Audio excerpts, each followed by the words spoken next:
Okay, thank you all for joining us. We're starting segment 3 back of the topic on how to set up and manage teams remotely. We've already dissected 4 of the major elements on how to set this up, and we get to number 5, which is the core of how to help teams become productive and how to help managers be extremely effective. I want to share with you that this number 5, I'm going to camp out just a little more because it's the very heart of having a very successful remote operation with extremely successful managers, regardless where they are. And this I learned early in my career because the company that I was working for was a global company, and I was the manager of 5 shops, of 5 programming teams, and none of them were local. Every one of my teams one of them was in Seattle, the other one was in Chicago, one of them was in Atlanta. I forgot the other one was, I think there was 2 in Chicago, but it doesn't matter. They were all remote, okay? And I had no idea how to do that. I never even thought of how to manage remotely. It was hard enough just to manage people 3 feet next to me. How was I just to manage remotely? And so the folks that taught me just blew my mind at how simple and effective it was. And it had to do with step number 4 and then step number 5. Step number 4 was the goals, the game plans, the deadlines. So I would get with those teams and we would identify what were the deliverables and what were the goals we set it up for Thursdays. Thursday afternoons is when Maurice is going to touch bases with all the teams, and we're going to go over the things that they were supposed to accomplish. And then I would spend the rest of the week running around making phone calls to support them, help address the problems they brought up, additional phone conversations, one-on-one coaching. But Thursday was that rhythm meeting where I would agree with them, where we would hold each other accountable. Maurice, the things I brought up to you, where are we with those? And then I would ask the things that you guys are supposed to do, where are we with those? So what happened is we developed a series of reports. And those reports were golden. Why? Because I didn't have to be calling on everybody all the time and ask, where are we with, what's going on with, why haven't we? We all agreed to update either our server, our software, whatever that software was, we all entered the information in, or we would all agree to enter our activity on a spreadsheet, or it was a CRM, or it was some type of project management software. The software per se doesn't matter. Just agree that everyone's going to use it, and that remotely, as the work is being done, everybody is reporting into this system, into this centralized system. Again, now with bigger and better technology, you can have that on Google Docs. You can have that on Microsoft Teams. You can have that on 365. You can use your own internal folder system. It doesn't matter as long as you all communicate with each other, which we'll cover that in a few minutes. We'll communicate with each other what system we're going to use.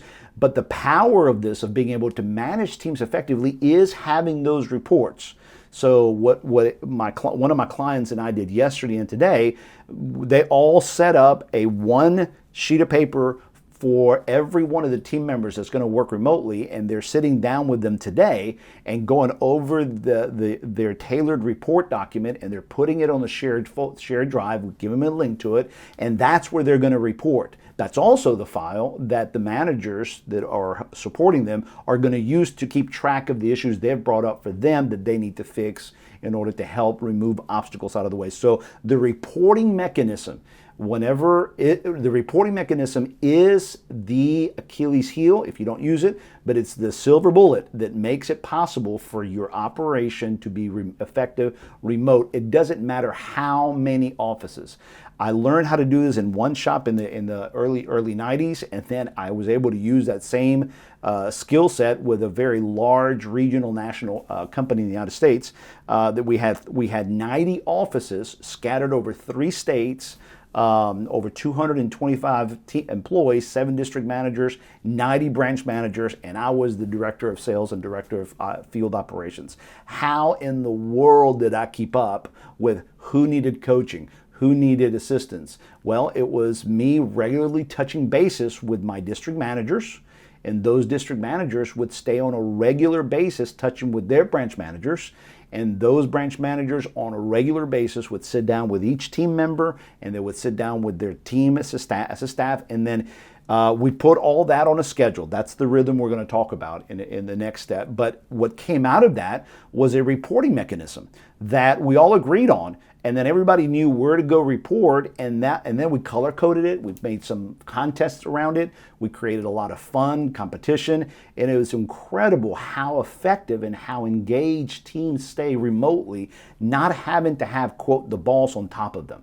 As a matter of fact, we prided ourselves on not being on top of them, because all they needed to do was provide reporting. So whenever I would look at the reports on Mondays and Wednesdays and Fridays, I would sit with the district managers and we would look at the 10 offices and look at the numbers, look at the reports, and see where their sales were, their conversion, their conversion phone calls, the number of calls coming in, how many policies were being written, how many renewals were being made, what was the financing. We had simple report that tracked 7 to 10 key metrics, and all the metrics were the same for all the offices. Some were a little different, so we had their own report, but the reporting is the key.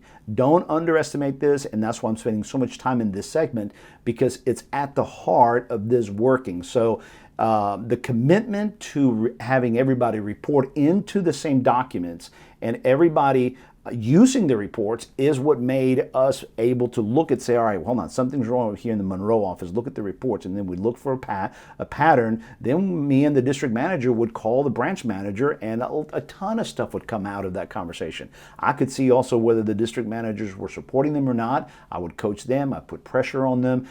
They would put pressure on me on the things that I needed to go to underwriting for and solve because they brought it up before. So again, it's a rhythm and a commitment of communication, but it's all surrounding the reports. So don't undermine the importance of the reports. All right, so the second part of this, if you'll notice on the screen, it says reporting on shared files. Like I said earlier, if you resort to doing reports and then everybody starts sending emails to each other using attachments, I've done that too, okay? It's just a lot harder to manage because am I looking at the same information? Did I get the latest report? Did you upload it on time? Do I then have to compile information from one document to another document? So I really would have to encourage you not to use, and sorry that I'm making a big deal about this point, but it's important because otherwise the efficiencies that you're trying to create will become inefficiencies because you're tracking attachments and you're tracking files. So move away from that. Select your centralized shared folding platform and put some guidelines, some rules around it, and have some times by which everybody needs to turn in everything so that, let's say, for example, that all the supervisors are going to look at the reports on Tuesdays by 3 o'clock, and then again on Thursdays by 3 o'clock. See, that's the rhythm. That's the rhythm that you hear me refer to.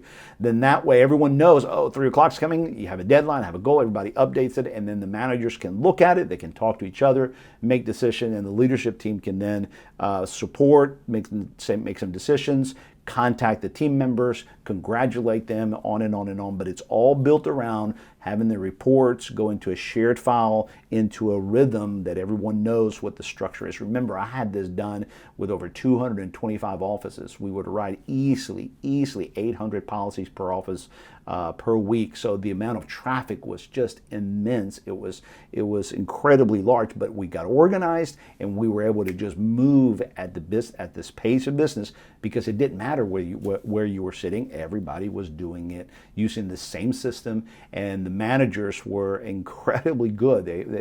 At first, it was very shoddy. We made a mess of ourselves. So we really had to ask everybody to be patient. But once you kind of get into the rhythm and the consistency of it, it's incredible how effective this becomes. All right, let's go ahead and finish with this number 5. This is the end of segment 3. We'll finish the show with segment 4, and we'll fly through. We'll go through the rest in the rest of the time. Okay, thank you guys for joining me. We'll be right back.